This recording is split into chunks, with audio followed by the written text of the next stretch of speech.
I'm Eric Moraczewski, the CEO of NMBL Strategies, the court-appointed receiver for Gladstone Food Products, best known for their products on the market as Tiara.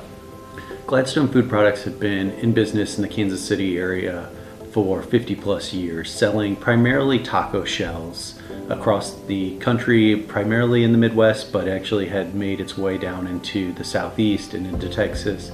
They were doing about $6 million a year over these last several years prior to the receivership, but had run into some issues from production standpoint as well as sales standpoint that saw them have cash flow issues as they had built out their new facilities, and in turn really struggled to cover their bills and ended up in a point where they actually had to shut down prior to the receivership. We actually initially looked at just engaging me to help them sell the business. The creditor, in this case the secured creditor, was Commerce Bank. Commerce Bank had a roughly $5.5–6 million in debt that they were owed due to loans that were taken out related to the build out of the new facility expansion. And so they were really just looking to get paid back, and at this point, like I had mentioned, they had already shut down the business, and so they were looking at what their options would be. And so there was an offer on the table for about $6 million to buy the business. Commerce did not have a lot of faith that that deal would close, or at least not close in any efficient time period, and so they felt that a receivership would actually give them the ability to ensure that they were getting the best return and that everyone was handling things in an appropriate, efficient manner. This was a bit interesting because there was an offer on the table on day one for us. So unlike a lot of receiverships where it's a lot of information gathering before we start to take something to market, we were actually in the process of marketing as we were gathering information. Now, we had the family that owned the business for the past 50 years. We had them engaged, and they were very helpful as we went through this process, making sure that we were able to provide tours, making sure that we were able to provide information to potential buyers along the way. So really our first priority was building a marketing package very rapidly so that we could get it out to other potential buyers and start a sales process very quickly and efficiently. We started this process in March and actually sold the business by the end of May and closed on that sale. So it was a pretty rapid process for a receivership that we moved everything as quickly as possible. So there wasn't a lot of financial health within the business. It had been shut down. There were no receivables to collect. All we were really trying to do initially was gathering how much debt was out there. As we gathered how much debt was out there, we were also evaluating the value of the facilities, the value of the brand, the value of the equipment, because we had to make an assessment whether we were going to try to sell this as a going entity, even though the business had already closed several months before, or whether we were just going to go through a liquidation process. And so we needed to know the value of both of those amounts so that we could make an informed decision and make a recommendation to the bank.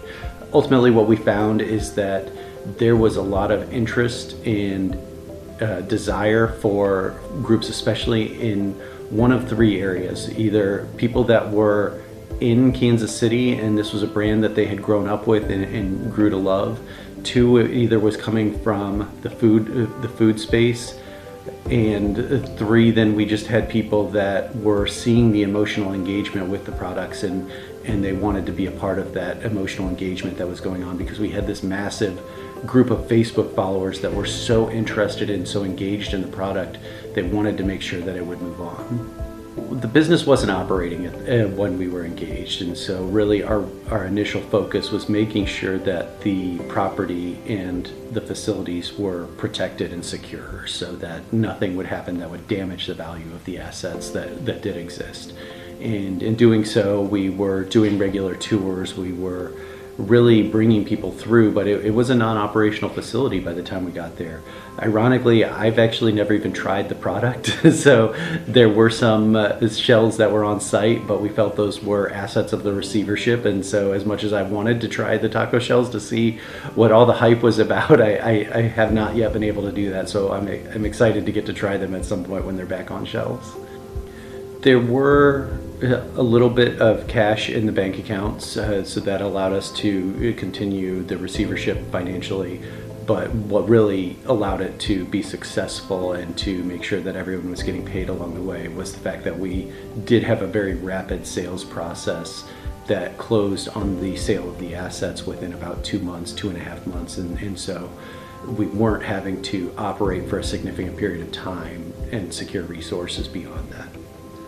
One of the challenges you have to work through in any family-owned business that's in receivership is there's an emotional attachment that goes with operating a business and selling a business that has been working in a family for 50 plus years.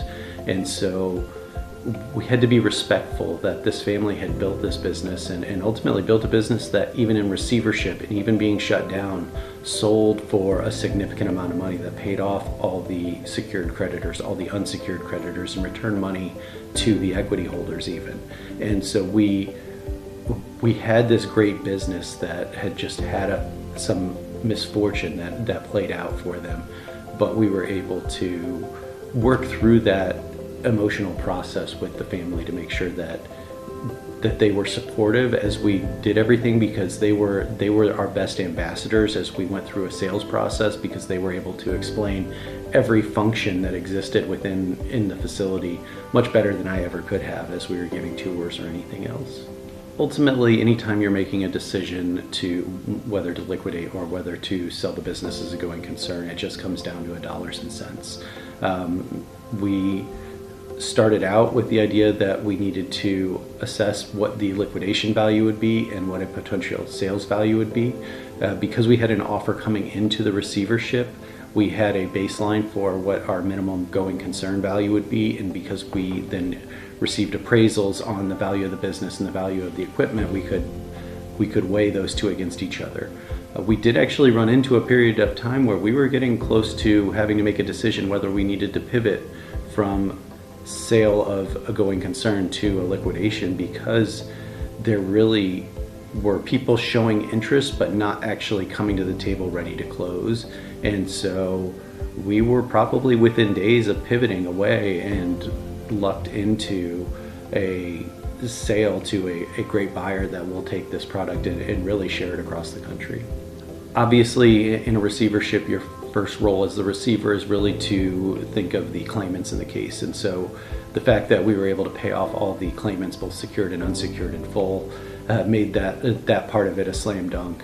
But really the next thing that we looked at then was whether it was going to, be a good fit for the community there. And I think General Mills ended up being the ultimate buyer of this company, and the fact that they came to the table pretty quickly and really followed a very straight line process for us, in that they really followed timelines that we laid out with them to get to a offer, to get to a closing. They were able to close quickly. They were able to, take this and really rebuild the entity back up. I think it really came down that they were able to provide a victory for not just the claimants, not just the owners of the business, but also the community of Gladstone. And I think that really made this such an easy decision, not just for myself and not just for the equity holders in the business, but also for the judge, because he could see how it was bringing jobs back into the Gladstone community that made it such an easy decision for him.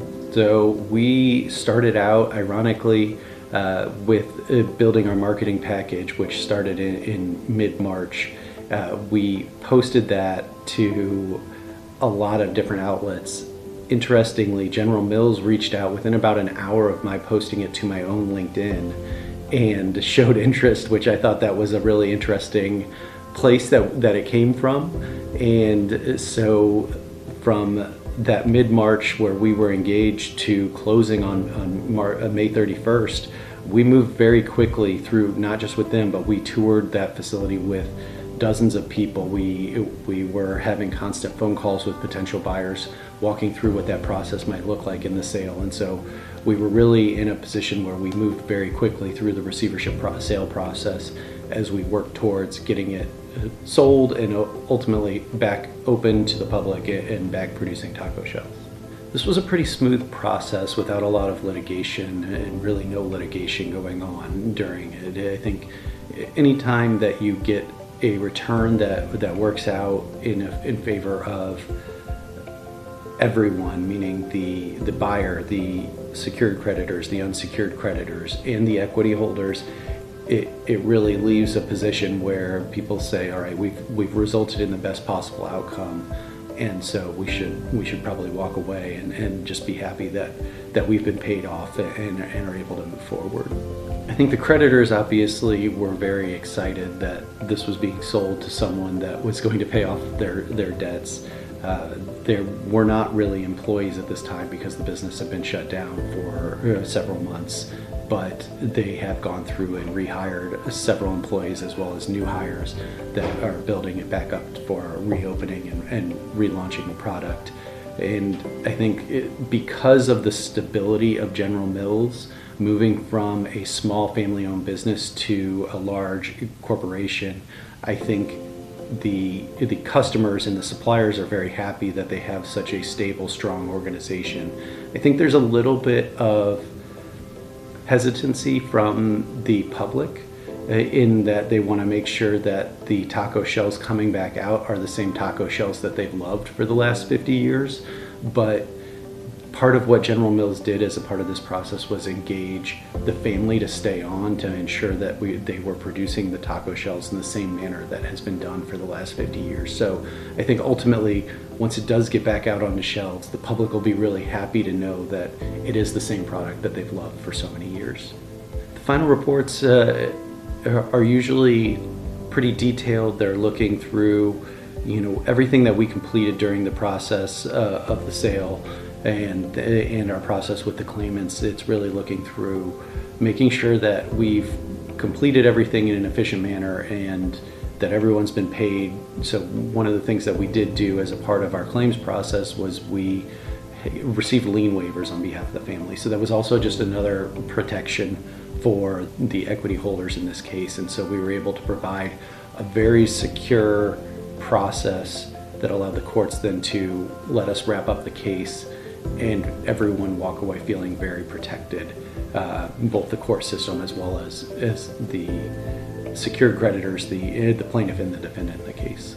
In this case, we moved very quickly through a process of selling the taco business and working with such a large entity as a buyer, General Mills.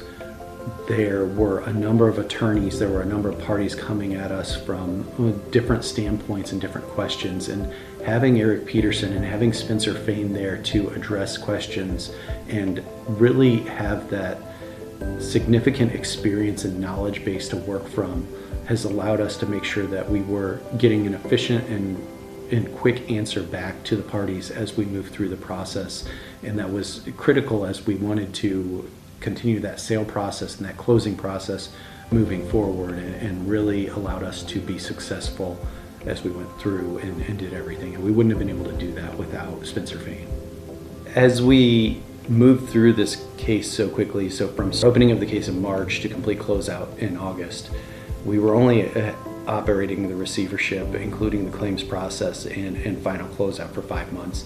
That's a very quick manner to move through a receivership, especially for one that we were selling it as a going concern, so we had to operate a sales process and then operate a claims process.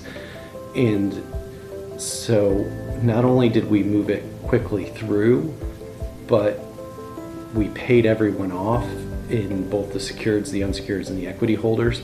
I think this likely ends up being the most successful case I ever operate in a receivership, and we ever operate in a receivership. And so it's really a fun one to reference, but it doesn't mean that it's replicable.